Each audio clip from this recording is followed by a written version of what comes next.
काय सांगू आता संतांचे उपकार, मज निरंतर जागविती।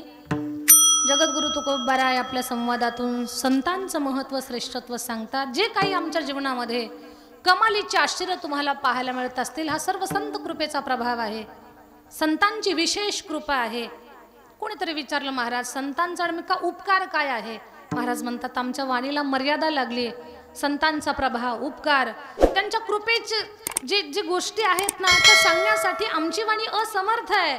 काय सांगू आता, एक गोष्ट नाही, अनेक गोष्टी आहेत। संतांचा उपकार, पहिल्या चरणामध्ये उपकार शब्द फार महत्त्वाचा आहे। थोडंसं तुमच्या चेहऱ्याकडे पाहता एक उदाहरण सांगते मी। उदाहरण असं आहे, उपकार शब्द आपल्याला कळावा म्हणून। एक शेतकरी गृहस्थ होता। उदाहरण याच्या अगोदर कधी ऐकलं असेल, कुणाच्या तोंडून ऐकलं असेल, कधी यूट्यूबला ऐकलं असेल, किंवा यूट्यूबला माझ्याच तोंडून ऐकलं असेल। पुन्हा एकदा ऐका। एक शेतकरी गृहस्थ होता, त्यांना 2 तरणी गोरी बैलगाडीला जुंपली।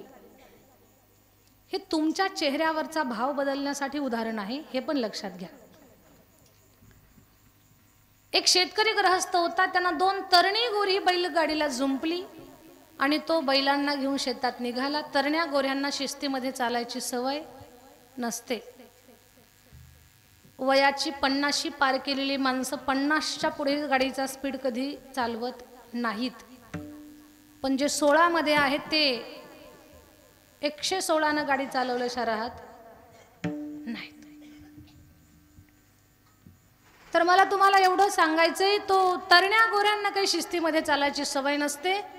फदडाक फदडाक फदडाक फदडाक फदडाक फदडाक कसं तरी तो शेतामध्ये घेऊन गेला। दिवसभर त्या माणसानं शेतातलं काम पाहिलं। संध्याकाळी पुन्हा त्यानं बैलगाडीला जुंपली आणि तो शेतामध्ये निघाला।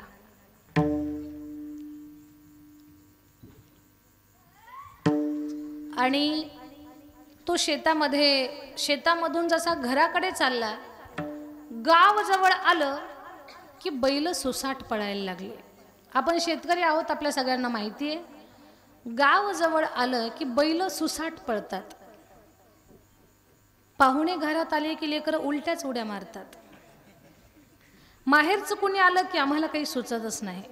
हा जसा प्रकार आहे, तसं गाव जवळ आलं की बैल सुसाट पडायला लागली। पळता पळता बैलाच्या नाकातली व्यसन तटकन तुटली। गाडीवरचा ताबा सुटला, माणूस घाबरला, गाडी चालवणारा। आणि गाडी चालवणारा रस्त्यावरच्या लोकांना म्हणत होता, दादा बाबा काका बाजूला सरका, माझा गाडीवरचा ताबा सुटला, बैलाच्या नाकातली व्यसन तुटली, मला सहकार्य करा, बाजूला सरका। लोक त्याला म्हणत होती, अरे बाजूला आम्ही सरकतो, पण तू थोडी गाडी हळूहळू चालव ना, तुझी गाडी किती वेगात पळते। लोक त्याला म्हणत होती, भैया गाडीवाला,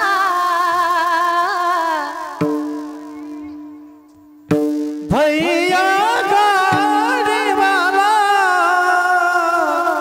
गाडी धीरे आखरे, गाडी धीरे आखरे, गाडी धीरे आखरे, गाडी धीरे आखरे, गाडी धीरे आखरे,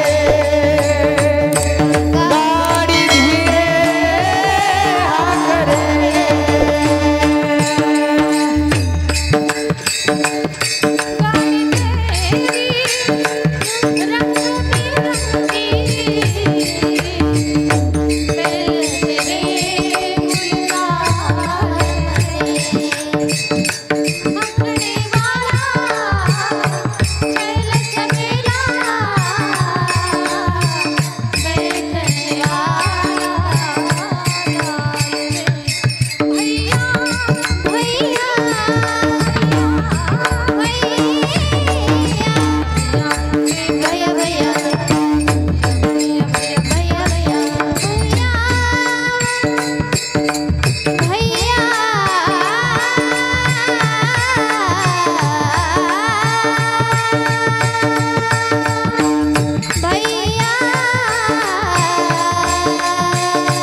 तो म्हणतोय बैलाच्या नाकातली व्यसन तुटली, गाडीवरचा ताबा सुटला, तुम्हीच बाजूला सरका. लोक रस्त्यावरनं बाजूला गेली, पण गाडी गावच्या वेशीत आली. वेशीत होती शांता काकू. नाव शांताबाई, पण तिला भांडण केल्याशिवाय खाल्लेलं सुद्धा पचत नाही. आपल्या गावातलं मी कुणाचं सांगतच नाही. शांताबाई फार कठीण. ती दिसली आणि हा माणूस घाबरला, याला घाम फुटला. हा माणूस म्हणतो, काकू बाजूला सरका, बैलाच्या नाकातली व्यसन तुटली, गाडीवरचा ताबा सुटलाय, बाजूला सरका, चाक पायावरनं जाईल, दुखापत होईल. काकू बाजूला सरका. शांता काकू म्हटली, नाही सरकणार बाजूला, रस्ता काय तुझ्या. काकू रस्ता तुमचाच आहे, पण बाजूला सरका. नाही सरकली. गाडी आली, चाक पायावरनं गेलं, कडकन पाय मोडला. काकून दवाखान्यात जायचं तर पोलीस स्टेशनमध्ये गेली. याच्यावर केस नोंदवली. केस कोर्टातून बोर्डावर. हे घरात रडत बसलं. याची बायको म्हणते, असं काय रडत बसलात, एक वकील लावा, निर्दोष मुक्त व्हा. तो आला, वकील साहेब 7 पिढ्याला कोर्ट कचेरी माहिती नाही, पण या बाईमुळे माझ्यावरती ही वेळ आली, माझ्यावर उपकार करा, उपकार करा. मला याच्यातून बाहेर काढलं तर तुम्ही मागाल ती दक्षिणा तुम्हाला देईल, पण एक उपकार करा, मला याच्यातून बाहेर काढा. वकील म्हटले, काळजी करू नका, वाटतंय तेवढी तुम्ही दक्षिणा द्या, पण जेव्हा निर्दोष मुक्त व्हाल तेव्हाच, अगोदर मी तुमच्या पैशाला हात लावणार नाही. बरं. वकिलानं सांगितलं, तुला कटघऱ्यात उभं करतील, हजारो प्रश्न विचारतील, प्रश्न हजारो असू दे, उत्तर मात्र एकच द्यायचं. म्हणे या उत्तरानं मी सुटल का. म्हणे काळजी करू नको, विश्वास ठेव आणि तू फक्त बोलत राहा. शिकवलं त्याला, काही जरी विचारलं तर बुईंग म्हणायचं म्हणून. कटघऱ्यात उभं राहिलं. वकील आले समोर. शांता काकू जज साहेब वरती. वकिलानं याला विचारलं, नाव काय तुमचं. हे म्हटलं बुईंग. बर, लिहून घेतलं बुईंग. वडिलांचं नाव बुईंग. बर, आडनाव बुईंग. वकिलालाही प्रश्न पडला, हा बुईंग, याचे वडील बुईंग, याचा आडनाव बुईंग, नंबर सुद्धा नाही, सारेच बुईंग कसे. भाऊ किती. बुईंग. गाव कोणतं. बुईंग. तालुका. बुईंग. जिल्हा. बुईंग. अरे या बाईला कसं लागलं. बुईंग. गाडी कोण चालवत होतं. बुईंग. अरे चाललंय काय. बुईंग. काही जरी विचारलं तरी बुईंगच म्हणायचं. शांता काकूची तळपायाच्या मस्तकाला गेली. काकू म्हटली, जज साहेब मुर्दा आज बुईंग बुईंगच करतोय. काल जोरात म्हणत होता, काकू बाजूला सरका, बाजूला सरका, बैलाच्या नाकातली व्यसन तुटली, गाडीवरचा ताबा सुटला, चाक पायावरनं जाईल, दुखापत होईल. मीच त्याला म्हटले, रस्ता काय तुझ्या. हे कुणी कुणाला सांगितलं. काकूंनी साहेबांना सांगितलं. साहेबांच्या लक्षात आलं, हे सांगत होतं पण हिनंच ऐकलं नाही. म्हणजे दोषी ही बाई आहे, याचा काही दोष नाहीये. त्या बाईला पकडलं आणि टाकलं कस्टडीमध्ये, याला निर्दोष मुक्त केलं. हे उड्या मारतच घरी आलं. बायकोला म्हटलं, अगोदर कुरडई पापड भजे करून खाऊ दे मला पोटभर. त्यानं कुरडई पापड भजे केले. यानं 10 भजे एकदाच तोंडात भरले. ते चघळून आतमध्ये ढकलायचे. वकील दारात हजर. ओ ग्रहस्थ, उपकार करा, उपकार करा, उपकार करा. उपकार केला, निर्दोष मुक्त केलं. घरी येऊन भजे खाता, माझ्या पैशाचं काय. ते म्हटलं बुईंग. टेलर कुठे. टेलर कीर्तन झाल्यावर मला बुईंग करू नका म्हणजे तसे अंतरवाले छान आहे, कोणी काही बुईंग करणार नाही. तशी काही अडचण नाही. विनोद केला मी. मला मुद्द्याचं आणि महत्वाचं एवढंच सांगायचं आहे. आपल्या नित्याच्या व्यवहारामध्ये उपकार अपकार हे शब्द आपल्याला ऐकायला मिळतात, पण व्यवहारातला उपकार, व्यवहारातला अपकार यापेक्षा कितीतरी पटीने अद्भुत आणि वेगळा संतांचा उपकार आहे. संतांच्या उपकाराला फक्त उपकार नाही, तो परोपकार आहे. जगत कल्याणाचा त्यांचा उपकार आहे. तो शब्दामध्ये अभिव्यक्त करणं शक्य नाहीये. म्हणून तुकोबारांच्या तोंडातून बाहेर पडलेला पहिला त्याला काय हा शब्द लागलेला आहे. कारण तो संतांचा उपकार आपण सहज बोलावा एवढा सहज नाहीये. म्हणून महाराज म्हणतात, कोण. ज्यांच्या वाणीचा संग सरस्वती करते आणि त्यांच्या वाणीचा संग करून सरस्वती अभंग रूपानं साकारलीये, त्या तुकोबारायांना शब्द सुचेना, संतांचा उपकार व्यक्त करत असताना महाराज म्हणतात, काय सांगू आता संतांचे उपकार.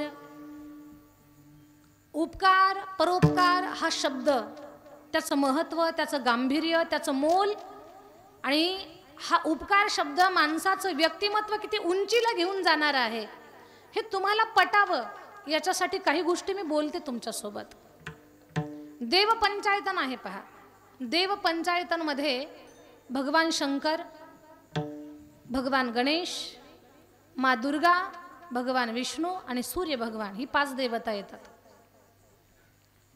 दृष्ट माणसाची सावली सुद्धा आपल्या अंगावर पडू नये असं जर वाटत असेल तर सूर्याला प्रसन्न करून घ्या. आणि सूर्य आपल्यावर प्रसन्न व्हावे त्याच्यासाठी असे काही यज्ञ पूजापाठ करण्याची गरज नाही. स्नान केलं की फक्त सूर्याला हात जोडा. सूर्यनारायणाला नमस्कार आवडतो. नमस्कारानं सूर्यनारायण प्रसन्न होतात. जुनी लोक पहा, स्नान केलं की सूर्याला नमस्कार करायचे. आजही काही जुनी लोक त्या पद्धती, त्या परंपरा जपून आहेत. आताची नवीन पिढी त्यांना त्या गोष्टीचं महत्त्व कळत नाही, तो भाग वेगळा. दृष्ट माणसाची सावलीही आपल्यावरती पडू नये असं वाटत असेल तर सूर्याला प्रसन्न करून घ्यावं. आणि सूर्य प्रसन्न होण्यासाठी सूर्यनारायणाला फक्त नमस्कार करा. नमस्कारानं सूर्य प्रसन्न होतात. मोदक दिल्यानं गणपती बाप्पा प्रसन्न होतात. मोदकानं, खना नारळानं, साडी चोळीनं ओटी भरली शृंगाराच्या साहित्यानं, हळदी कुंकवानं, काही जगदंबा प्रसन्न होते. एक तांब्याभर पाणी अर्पण केलं की भगवान शंकर प्रसन्न होतात. आता पंडित प्रदीपजींचा आपण ऐकतोय, 1 लोटा जल और सब समस्या का हल.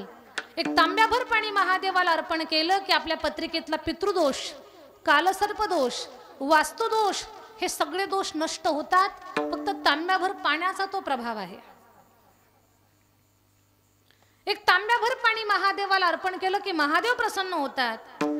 खना नारळानं, शृंगाराच्या साहित्यानं आई जगदंबा प्रसन्न होते. मोदकानं बाप्पा प्रसन्न होतात. नमस्कारानं सूर्य प्रसन्न होतात. तांब्याभर पाण्यानं भगवान शंकर प्रसन्न होतात.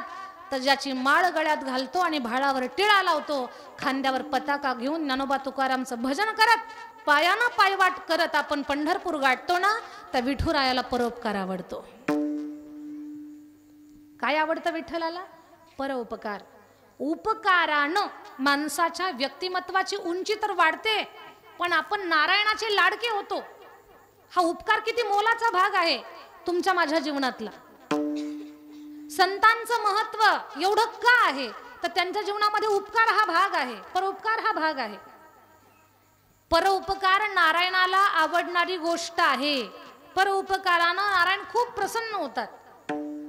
हे माझं बोलणं तुम्हाला पटावं म्हणून एक उदाहरण देते. विठ्ठल विठ्ठल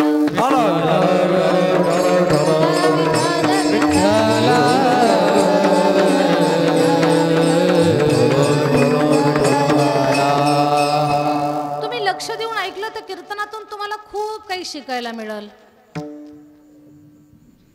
तुम्हाला शिकायला पाहिजे का हसायला पाहिजे याच्यावरही बऱ्याच काही गोष्टी आपल्याला लक्षात येत असतात. ज्यांना शिकायचं ते सावध राहून कीर्तन ऐकतील.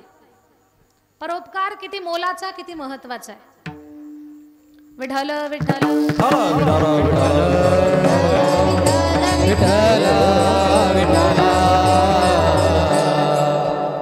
जोशीवरती आहे, मी तिला आता शिपायला यावर. विठ्ठल विठ्ठल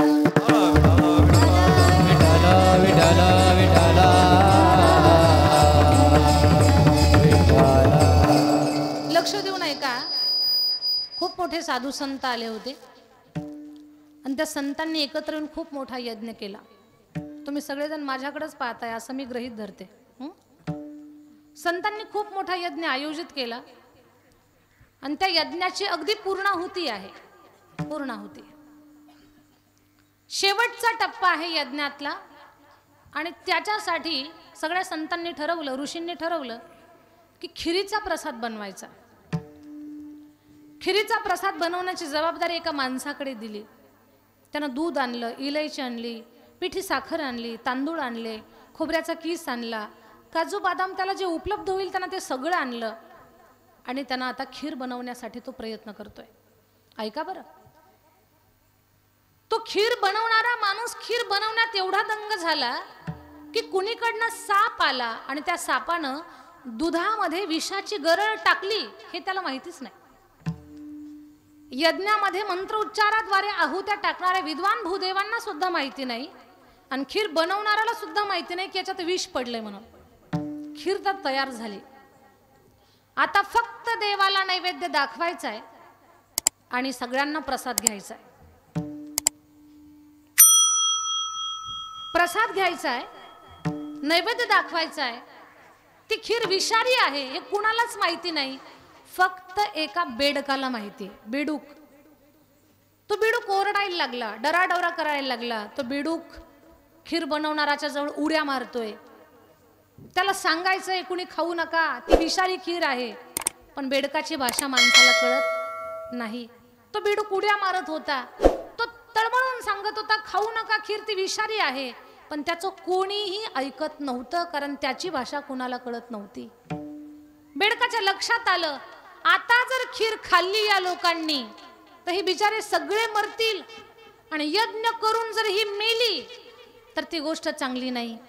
काय करावं, काय करावं? बेडकाला सुचेना. बेडकानं विचार केला असंही जगून जगून महिना दीड महिना जगतो आपण, आणि जगून असा काही झेंडा लावणार नाही आपण. बेडूकच म्हणून जगणार, डराव डराव करणार. जरी 1.5-2 महिने जगलो तर काय करतो, ह्या गटारातून त्या गटारात, या डबक्यातून त्या डबक्यात. याच्या पलीकडे आपलं जग नाहीये काही. पण आपली भाषा कळत नाही.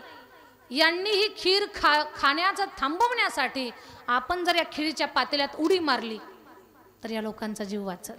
भले आपला जीव जाईल पण या अनेक पवित्र मनाच्या लोकांचा जीव वाचल. अनेकांचा जीव वाचवण्यासाठी बेडकानं स्वतःचा जीव दिला. त्या खिरीच्या पातेल्यामध्ये धडामकन त्यानं उडी मारली. जशी खिरीत बेडूक पडलेला दिसला सगळे ओरडायला लागले, अरे बधीर आहेस का, लक्ष कुठे तुझं, सगळी खीर खराब झाली, बेडकानं उडी मारली, सगळा सत्यानाश केला. खूप बडबड केली, खूप बडबड केली. बडबड करणाऱ्याला माहिती नव्हतं ती खीर विषारी आहे म्हणून. ना खीर बनवणाऱ्याला माहिती आहे, ना खीर आता प्रसाद म्हणून खाणाऱ्याला माहिती. कुणालाच माहिती नव्हतं ती खीर विषारी आहे.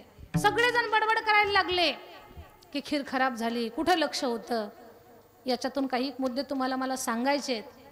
कधी कधी सुनाच्या हातून दुधाचा तांब्या धडामकन पडला तर त्याला कुरकुर करू नका. तुझं लक्ष कुठं होतं, तुझं चित्त कुठं होतं, तुला कळत नाही का, तुझ्या आईनं हे शिकवलं का, हे बोलू नका. कधी कधी भाजीच्या पातेल्यात उघडं राहिलं पातेलं, जर झुरळ पडलं तर त्याला कुरकुर करू नका. मांजरीनं दुधाच्या पातेल्यात सुनेच्या चुकीमुळे जर तोंड घातलं तर या छोट्या मोठ्या कारणावरनं कधी सुनबाईला घरात कुरकुर करायचं नाही. कारण ज्या गोष्टी काही घडत असतात ना अशा अनावधानानं, पडलं फुटलं सांडलं, तर याच्या पाठीमागे काहीतरी आपलंच भलं दडलेलं असतं, हे शिकून घ्यायचं आहे आपल्याला. घरातला वादही थांबल आणि तुमच्या मनालाही क्लेश होणार नाही. या गोष्टी शिका. नाहीतरी असाही काळ आज सुनबाईला कुरकुर करायचा नाहीच आहे. 2025 मध्ये म्हणजे आताच्या काळात सासूनं सुनबाईला डुसपूस करायचं नाही, सुनेला टाकून बोलायचं नाही, तिला पाण्यात पाहायचं नाही. सुनबाईच्या माहेरचे आल्यानंतर रात्री 2 वाजता उठून त्यांच्या पिशव्या तपासायच्या. अंतरवाली, यातला एकही प्रयोग तुम्ही 2025 मध्ये करायचा नाही. कारण काळ सासूचा, कुणाचा काळ आहे आज? मोकळ्या मनानं बोलतच नाही. आज काळ सुनेचा आहे, म्हणून सुनबाईला ढुसपूस नाही करायचा. आज तिला मायेनं प्रेमानं जी माया आपण आपल्या मुलीला देतो ना ती आपल्या सुनेला द्या, घराचा स्वर्ग होईल. आणि असंही कीर्तनात बसलेल्या ज्या बिचाऱ्या सासवा आहेत ना त्यांच्या चेहऱ्याकडे पाहून मला कळतंय या अंतरवलीमध्ये सासू सुनेचं भांडणच नाही. तुमच्या चेहऱ्याकडे पाहून माझ्या लक्षात आलंय सासू सुनेचा वाद नाही, भांडण नाही. तुम्हाला प्रश्न पडला असेल, दीदी हे तुम्हाला कसं कळालं? कीर्तनात बसलेल्या सासवांच्या तब्येतीवरून कळालं. तुमच्या गुटगुटीत तब्येती, तुमचे सफरचंदासारखे गाल, सून प्रसन्न आहे त्याचा तो पुरावा आहे सगळ्यात मोठा. विठ्ठल विठ्ठल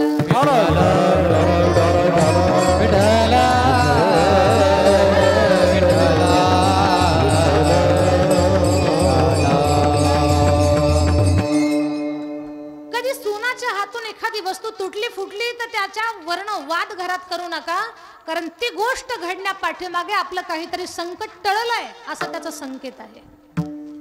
एखादा धोका आपल्या जीवनातला टळला असा त्याचा अर्थ आहे. सगळेजण बडबड करायला लागले, खीर खराब केली, खीर खराब केली. खड्डा खोदला, बोलून उपयोग नव्हता. खड्डा खोदला आणि त्याच्यामध्ये सगळी खीर टाकून दिली. ऐका बरं, आता बेडकानं उडी मारली, त्याचा जीव गेला, खीर खड्ड्यात टाकली, हे सगळं प्रकरणात आजपर्यंत आपण ऐकलंय.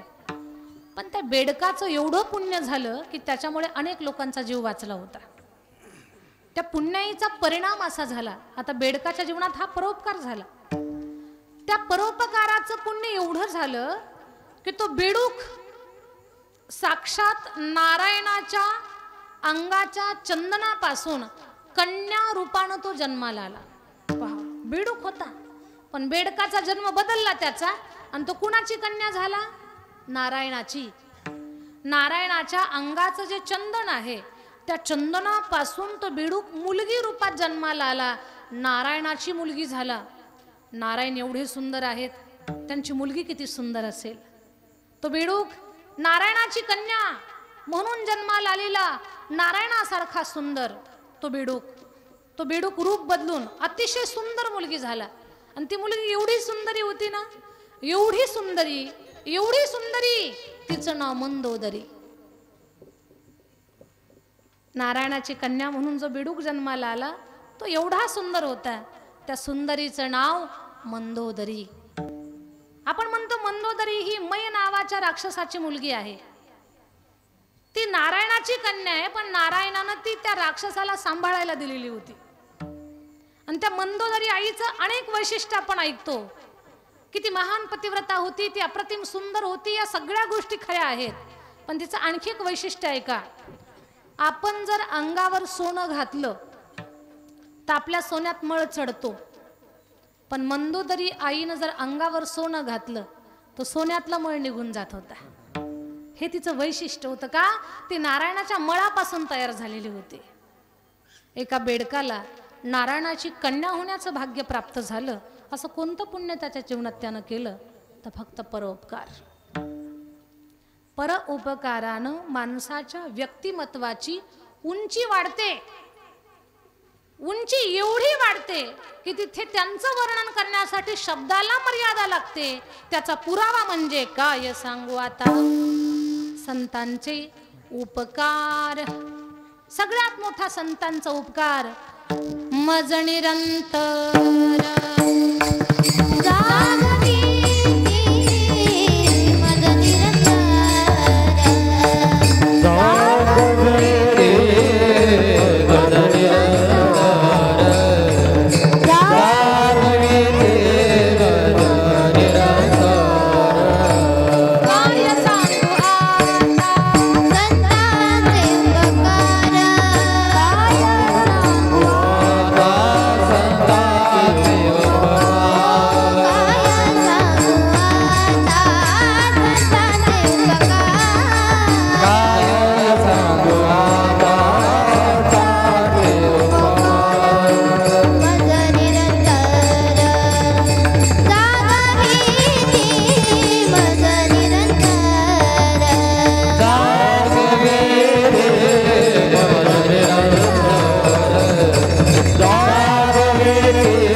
जागे भारे आता मरण परा पंढरीनाथा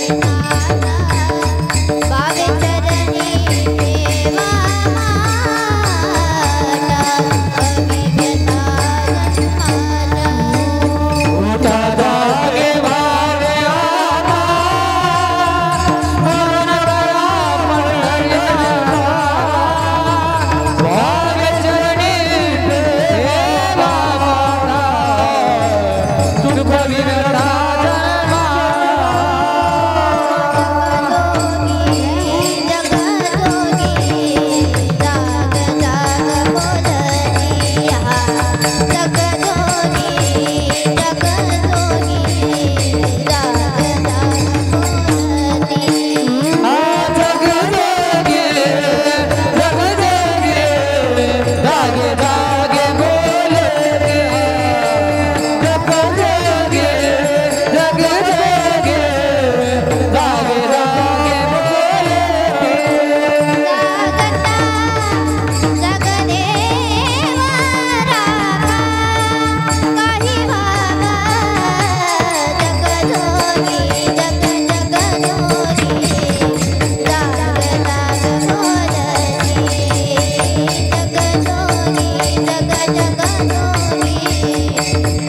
संत आपल्याला जागवण्याचं काम करतात. मज निरंतर जागविती. संत जागवतात, पण त्याच्यातला निरंतर शब्द फार महत्वाचा आहे. तो निरंतर शब्द संतांची कृपा दाखवणारा आहे आणि तोच निरंतर शब्द आपण किती आळशी आहोत ते सुद्धा सांगणार आहे.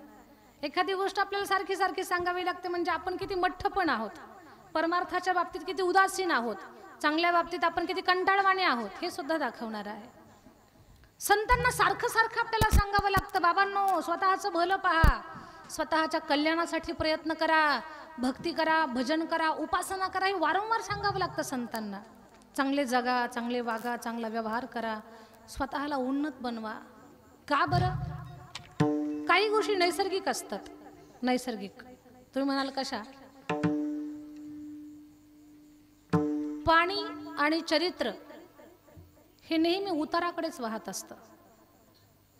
ते प्रयत्नानं उंचीवरती घेऊन जावं लागतं. पाणी कधी चढावर चढलेलं आपल्याला पाहिलंय का? नाही. नको त्या गोष्टीकडे माणसाला नैसर्गिक आकर्षण आहे. व्यसन करा, तंबाखू खा, घाणेरडे चित्रपट पहा, हिरो हिरोईन सारखं जगा, हे शिकवायची गरज नाही. नॅचरल तिकडे माणसाची ओढ आहे. पण ज्ञानेश्वरीचं पारायण करा, अट्टहासानं रोज हरिपाठ करा, नामस्मरण करा, याच्यासाठी प्रयत्न करावे लागतात. प्रयत्नानं व्यक्तिमत्वाला उंचीवर घेऊन जावं लागतं. जसं पाणी प्रयत्नानं उंचीवरती घेऊन जावं लागतं.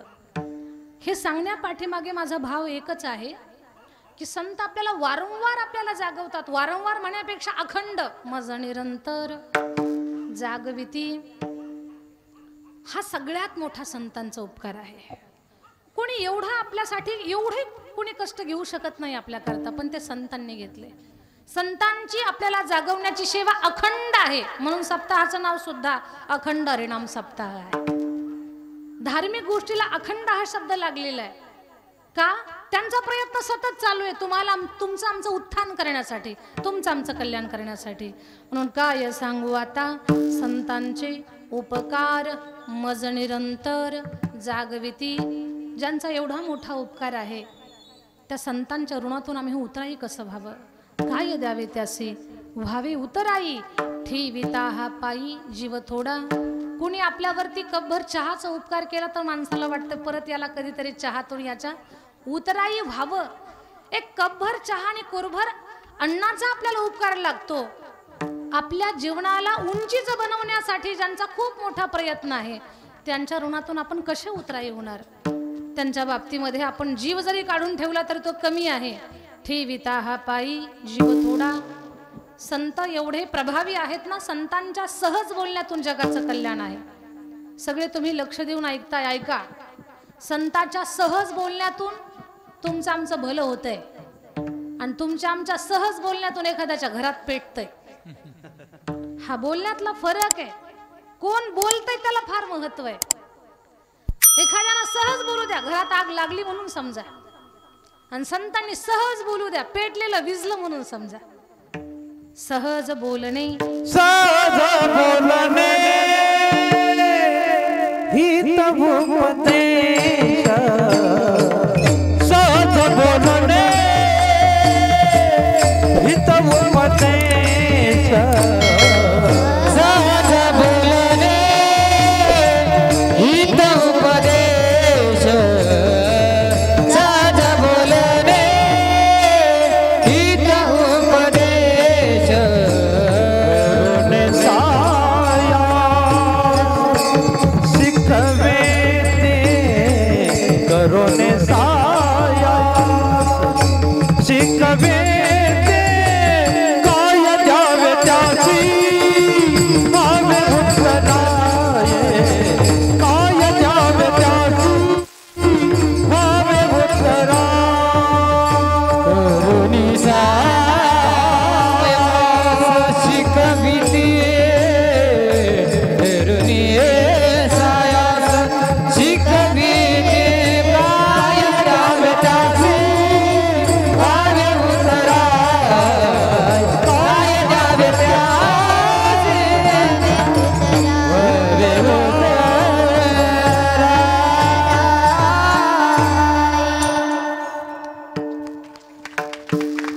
बोलणे हितोपदेश करुणे सायास शिकविती. कुणीतरी विचारलं, महाराज एवढी संतांची तळमळ साधकाबद्दल आहे, नेमका त्यांचा भाव कसा आहे?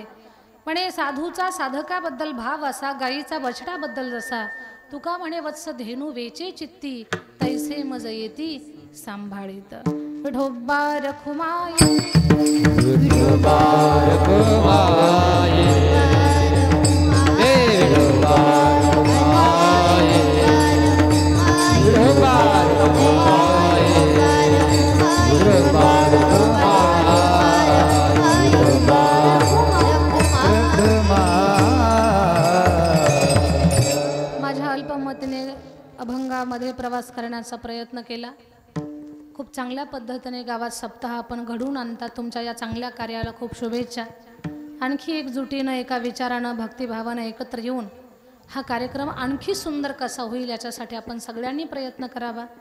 आपल्या अंतरवालीचं गाव, अंतरवाली गावाचं नाव महाराष्ट्रभर व्हावं आणि अंतरवाली या गावाचं नाव महाराष्ट्रभर होण्यासाठी महाराष्ट्रातले ज्येष्ठ वक्ते आपल्या गावी यावेत आणि त्या वक्त्यांनी आल्यानंतर त्या वक्त्यालाही प्रसन्न वाटावं, एवढं छान आपण कीर्तन ऐकावं, एवढं चांगलं ऐकावं, म्हणजे सांगणाराचं सुद्धा मन लागावं की आपण खूप चांगलं सांगतोय, चांगल्या लोकांना सांगतोय. आणि हा सगळा सोहळा तुमच्याकडनं असाच हा नामयज्ञ वारंवार घडत राहावा एवढी भगवंताच्या चरणी प्रार्थना.